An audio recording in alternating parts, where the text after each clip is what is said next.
Ajang Miss Queen di Negeri Miskin Aturan Syariat oleh Iranti Mantasari, BAIR, MSI. Akhir September lalu, publik cukup digemparkan oleh pemberitaan media akan sosok yang dinyatakan memenangkan sebuah kontes bertajuk Miss Queen yang diadakan di Bali. Usut punya usut, ajang ini ternyata merupakan kontes bagi mereka yang telah mengubah kelamin mereka atau yang kini dikenal dengan sebutan transgender.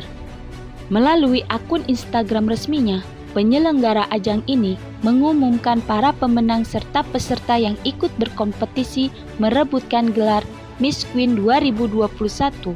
Bahkan, ternyata pemenang ajang ini pun sudah memiliki follower sebanyak 1,2 juta di Instagram. Jika ditarik ke belakang, ajang seperti Miss Queen ini bukan pertama kalinya diselenggarakan. Bahkan, bila melihat kondisi masyarakat hari ini, boleh jadi ajang serupa bukanlah ajang yang terakhir dan akan dilaksanakan lagi di waktu yang lain. Pada tahun 2014, pernah diadakan Miss Waria di Bengkulu. Lalu pada tahun 2016 juga diadakan kontes yang sama di Jakarta yang bahkan pesertanya berasal dari luar negeri. Dari sekian banyak komentar akan acara ini, satu yang pasti adalah bahwa ajang ini ataupun acara apapun yang sejenis menandakan paham GBLT, gay, biseksual, lesbian, transgender sudah banyak dibenarkan di tengah masyarakat kita. Dari ajang ini saja, berarti para peserta panitia penyelenggara, pemberi izin acara, hingga sponsor-sponsor yang mendanai adalah pihak yang jelas menyetujui paham yang diharamkan di dalam Islam ini. Selain itu, kompetisi ini juga menjadi bukti akan dalamnya tancapan pemahaman akan HAM yang syarat ditunggangi oleh sekularisme dan liberalisme. Masyarakat yang menunjukkan toleransinya akan hal ini lantas dianggap sebagai sebuah kemajuan dan pengakuan akan hak individu. Lalu yang intoleran atau yang tidak menyetujui malah dianggap sebagai pihak yang mundur, tidak berpikiran terbuka hingga eksklusif dengan konotasi negatif. Pengkotak-kotakan seperti ini sudah seperti sebuah pola dalam era yang penuh intrik ini.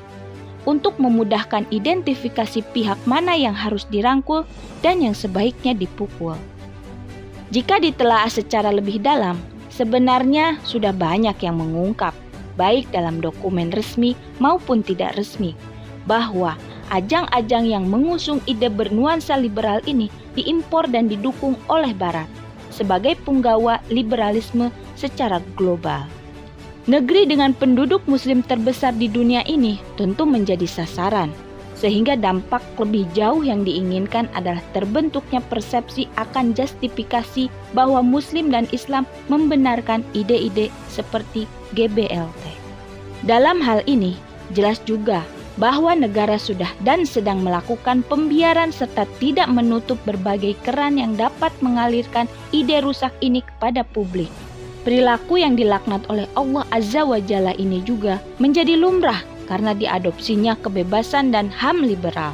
Padahal di dalam Islam, pemimpin memiliki tanggung jawab yang besar untuk menjaga rakyatnya dari kerusakan, termasuk dari kerusakan pemikiran yang tentu tak kalah berbahaya dari kerusakan yang sifatnya fisik.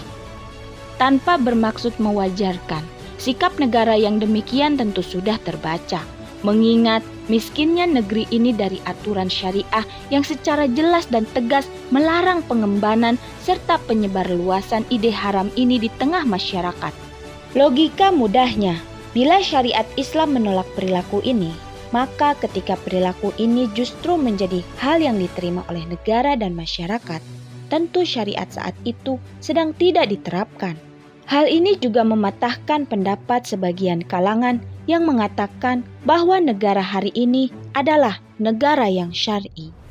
Sekularisme yang menghujam secara terstruktur, sistemik dan masif seperti yang dirasakan langsung hari ini adalah biang kerok dari berbagai kerusakan yang terjadi.